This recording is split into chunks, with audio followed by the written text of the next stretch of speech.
මොනවද භාවිත කරන්නේ? සෝයා සෝස් දාලා ඔයා හදන කෑම මොනවද?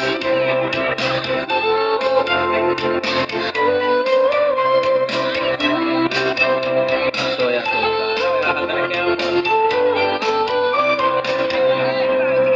රයිස් එහෙම හදන්න පාවිච්චි කරනවා. හරි ඕකේ. එතකොට වෙන මොකුත් පාවිච්චි කරලා නැද්ද? දැන් කිස් නිෂ්පාදන තියෙනවා, අපේ බීම තියෙනවා, සෝස් වර්ග තියෙනවා, එතකොට බිස්කට් තියෙනවා. ඒවා කාලා නැද්ද? බීලා නැද්ද? බීම එක කැමතිද? බීම එක මොකද්ද? අබේ. අයියෝ අබෝට කාලා. කන්නේ.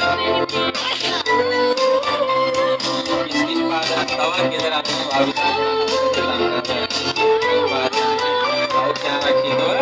නිෂ්පාදනය කළ පාරිභෝගිකයන් අතර ආරක්ෂිතව ලබා දෙන ලංකාවේ සන්නාමය දිනාගත්තු කිස් නිෂ්පාදන විතරයි. දන්නවද ඒක නේද? මොනවද දන්නේ ඒක?